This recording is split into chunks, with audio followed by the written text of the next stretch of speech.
Assalamualaikum warahmatullahi wabarakatuh.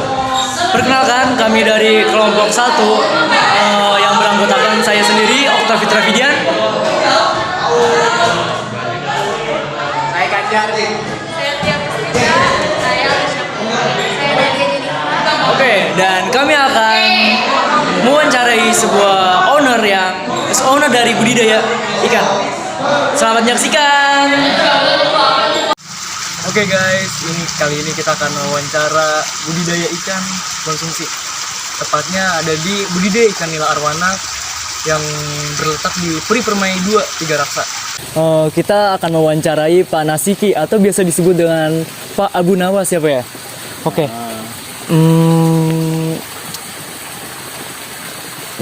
Modal awal Bapak untuk merintis usaha ini tuh kira-kira berapa sih, Pak? Kalau dibilang modal awal dari awal tuh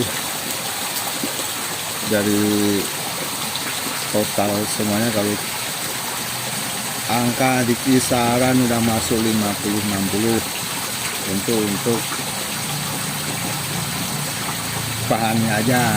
50-60 tuh 60 ribu gitu ya? 50-60 juta udah masuk. Oh, juta. Untuk tempat lah rasanya, tempat. Untuk tempat ikan sama isinya kisaran 50-60 udah. Udah ini ya. Oke. Terus jenis ikan yang Bapak budidaya ini tuh jenis ikan apa aja tuh, Pak? Untuk di sini sendiri kalau ini lebih fokus ke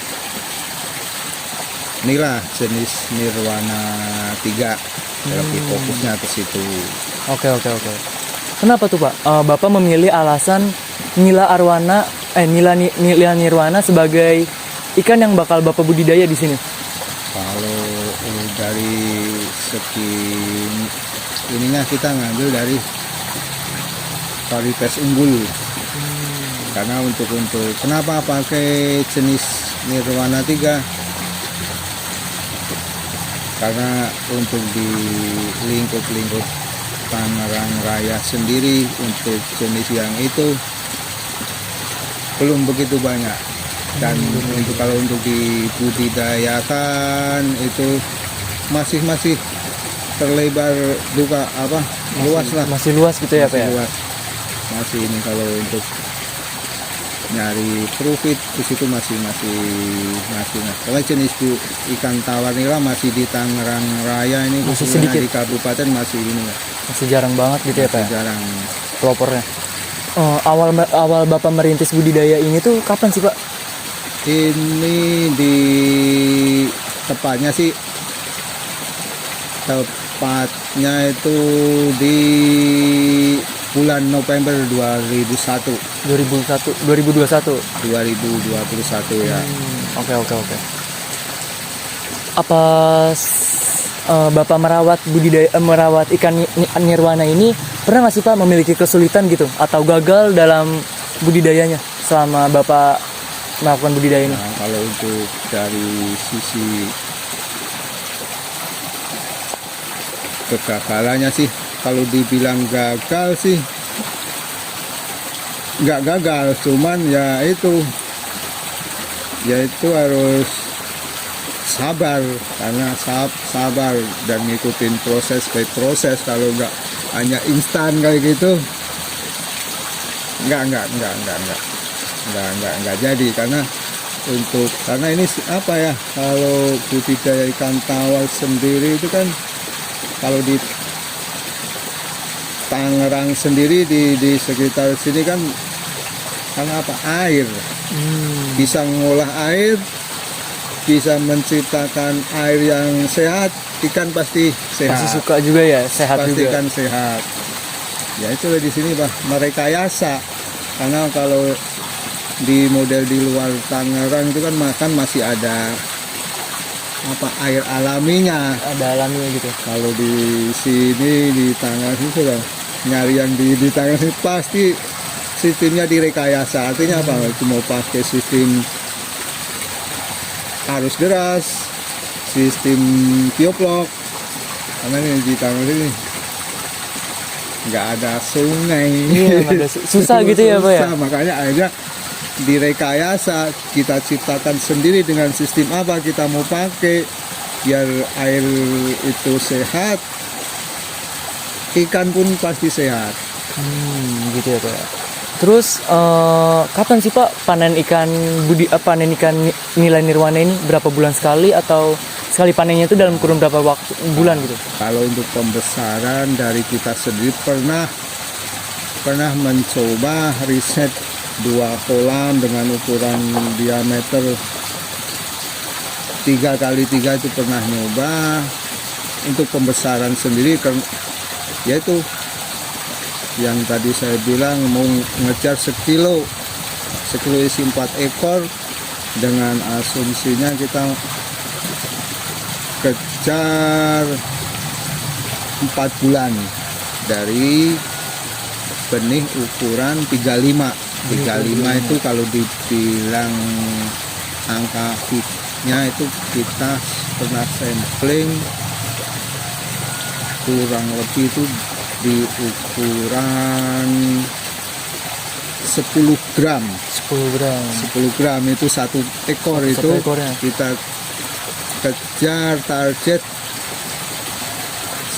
ekor itu kejar biar ketemu 250 gram itu kejar 4 bulan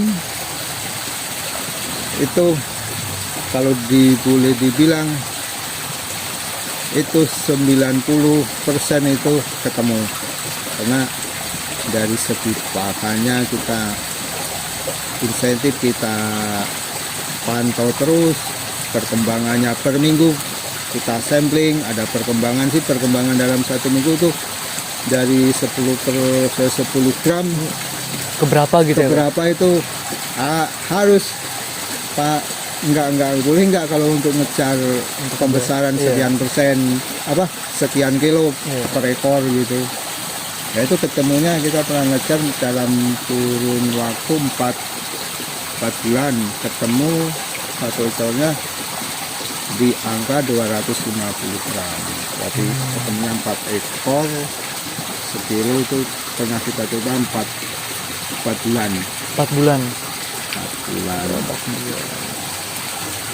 Terus bahan dasar ikan yang Bapak pakai untuk pembenihan atau budidaya ikan nila nirwana ini apa sih Pak bahan dasarnya? Bahan dasarnya maksudnya? Kayak bahan apa bahan dasar pakan ikan yang Bapak pakai? Untuk pakan sendiri kita pakai dari pabrikan. Pabrikan. Semacam pelet gitu ya Pak? Ya, semacam pelet. Kalau jangan nyebutnya jangan sebut nama merek. Yeah. Kita pakai pabrikan dengan asumsi kita pakai yang protein 32% ke atas. 22% ke atas. Saya bilang tadi untuk pembesaran ngejar target itu kita yang pakai protein 32% ke atas. Kenapa ke situ? Karena ikan butuh protein juga biar cepat gede. Iya, ngejar target gitu ya Pak ya? Nah, ya itu pernah kita sampling, pernah kita coba untuk segmen pembesaran sendiri. Terus kan misalnya Bapak udah panen gitu Pak, hasil ikan yang udah dipanen itu kira-kira udah diekspor kemana aja tuh Pak? Nah kalau untuk kita ngomong secara global aja, Iya. Kalau untuk dari sini untuk konsumsi sendiri kita pernah ada kerjasama sama kita suplai ke rumah makan Padang, ke warung-warung UKM itu di sekitaran di inilah Tiga Raksa sini. Dan ya di masyarakat sekitar lah. Masyarakat sekitar gitu ya Pak ya? Iya, kalau untuk yang konsumsi gitu ya Pak ya? Oke. Kalau omset Bapak saat panen gitu kira-kira tembus berapa tuh Pak? Kalau omset kita bicara omset berarti kita harus melesetnya ke siklus. Siklusnya. Kalau omset Rata-rata gitu tuh, Pak? rata-rata kita Iya. kita namanya kan bahasanya kita jatuhnya keluar dari topik dulu, berarti kita dagang dulu. Iya. Dagang Oh. dulu. Kalau Iya, iya. omset ya itu cash flow-nya sendiri lah. Cash flow saya sendiri Iya, lah. iya, iya. Jangan dibuka ke publik. Itu Oke. cash flow boleh dibilang ya, kalau untuk angka sih dengan keadaan yang kayak gini sih nggak banyak lah. Ada. Ada. Tapi dari omset yang Bapak dapat ini bisa mengembalikan modal Bapak nggak sih, Pak? Selama 2 tahun terakhir ini?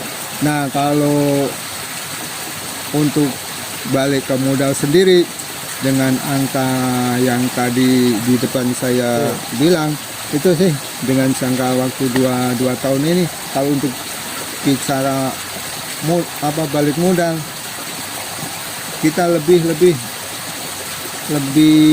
ke ini sih, lebih ke ngejar ke prosesnya aja sih. Prosesnya dulu gitu ya, Prosesnya Pak? dulu. Kalau untuk ngejar balik modal, Itu nunggu stabil dulu gitu ya, Pak? nah, kita karena apa, di situ ada sisi marketnya, gimana marketnya keluar, gimana prosesnya pembudidaya produksi. Ya kalau dibilang di dalam jangka 2 tahun balik modal, saya bilang belum. Itu kalau saya bilang mau untuk modal segitu, kita jangan ngomong balik modal dulu. Iya. Gitu. Oh, Karena iya. itu buat proses, saya bilang buat perjalanan. Kalau untuk balik modal belum balik. Karena apa? Karena kita proses panjang gitu. Nggak semacam invest gitu. Invest, tapi kita lebih ke proses Proses gitu. dulu gitu ya, Pak? Nah, kita kenapa? Kita harus komunikasi, punya kolaborasi keluar. Kenapa Menjalin begitu? ini ya? Kita dijalani sendiri, bisnis jalan sendiri nggak bisa. Nggak bisa. Kita karena butuh orang Butuh lain. relasi gitu ya? Iya, butuh relasi yang di luar. Semacam itu ya kita.